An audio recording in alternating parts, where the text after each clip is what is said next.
said on Saturday might be 5 or 6 changes. Have you got 5 or 6 players to come in? We're running pretty low, but they did rest. They rested about 5 guys from the VFL on the weekend, so we do have the option to bring in those fresh players if needed. Just on the weekend, a lot of talk about Sam Lonigan's tackle. Do you think he's got anything to worry about with the match review panel today?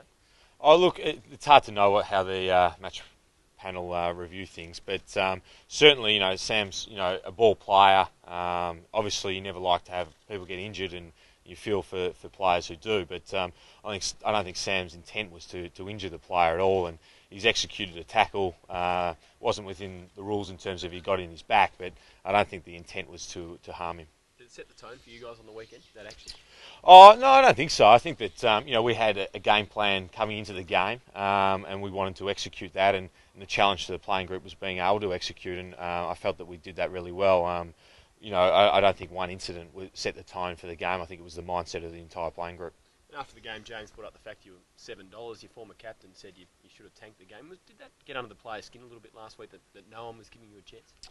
Not really. We were really, I suppose, confident that the work we'd done during the week, it was just up to the players to execute the game plan that those guys had put in place. And I think that was a pretty important game for us, obviously, in how we've been travelling throughout the year. But I think from the players' makeup and mental side, it was really pleasing to see that game plan being executed. Just on Hurley, what's the outcome for him? How long will he miss? Well, he'll have a scan, I think, probably tomorrow, but he definitely won't play on Anzac Day, and then we've got a 10-day break. So whether or not he comes up to Brisbane, if not, he'll definitely play the week after. As captain, are you concerned about how many soft tissue injuries the club's had so far? You never like to have soft tissue injuries. I suppose ideally you'd like everyone to be ready and available, but you have a look at the sort of injury lists throughout the league, and we're not the only one who's been faced with these kinds of challenges. But I think that a good sign is they're not season-ending sort of injuries, and these guys will be back in 2 or 3 weeks' time. How are you preparing for the quick turnaround? We're crossing our fingers pretty much and hoping everyone gets right. But it's just one of those things that we deal with. We always would, and we're very privileged to play in Anzac Day, so we'd never change it. We just get ourselves up, and we're just sort of going to be the last man standing, I guess. There's a chance you might elevate one of your rookies? Yeah, I'm not sure where the club's thinking with that, but we've got sort of 5 or 6 guys who didn't play on the weekend who can come in. So, we've got a couple of guys long term who aren't too far away from coming back. I think we'll just wait and see how the guys pull up and who's going to be available. Who are those guys that can come in that didn't play on the weekend?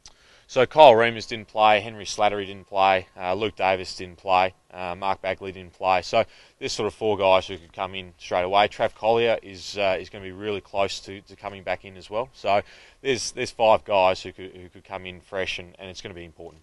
What about Hooker and Hocking? Yeah, both of those guys will be fine to play. I don't think there's some soreness, but nothing more so than a general sort of soreness. And what do you make of Collingwood? They've had an interesting start to the year. Yeah, I suppose when you've been up for such a long time, there's a lot of scrutiny on you. I think that they're playing, that Hawthorn game in round 1 was probably the highest standard game of the season so far. So, I don't think you read too much into what happened a couple of weeks ago. We certainly know that they've played in 2 grand finals in a row, and they're of a high quality, and Anzac Day brings out the best in both sides. Do you enjoy playing in this game more than any other game the rest of the year? Yeah, I think so. I think it means a huge amount to both teams and to the country, and we're just, it's a credit to both sides and to the AFL, and the players certainly really recognise how privileged they are to be part of the game. What's your ritual before the game? Do you go and have a word to some of these rookie listed players or some of the young guys and just tell them the significance of the game, not only the actual day itself?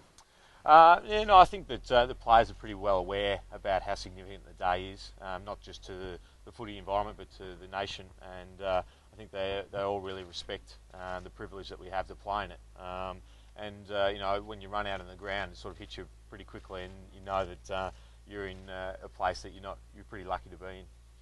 4 wins from 4 starts, a pretty impressive start to the season. Your best since 2000. What's sort of the feeling amongst the group? Yeah, obviously the guys are really happy, and when you're winning games, it's a lot better environment to be around. But I think that we, as Hurls sort of touched on last week, we weren't playing great sort of footy, but we were grinding wins out, and I think that the way that we executed on Saturday was really pleasing for the playing group. But sort of by circumstance, we don't have a lot of time to reflect on our last game. We've sort of got to move ahead and look forward to Wednesday. So I think after Wednesday's game, we'll probably take a time to sort of reflect on how we've gone in the first 5 rounds. Any sort of fear Collingwood might have had a bit of a softer lead into this game than you guys did on Saturday? No, I don't think so. I think every time you play a game of AFL football, you know you've played one when you walk off the ground, and I think that it's just going to be up to who recovers better and then who's mentally going to be able to push themselves through what is going to be a fatigue factor in that second half. With the recovery, do you just do nothing? Like, what do you do?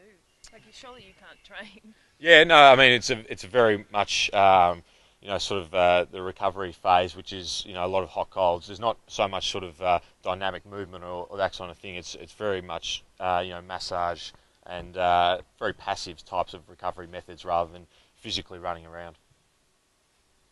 Beauty. Thanks, Joe.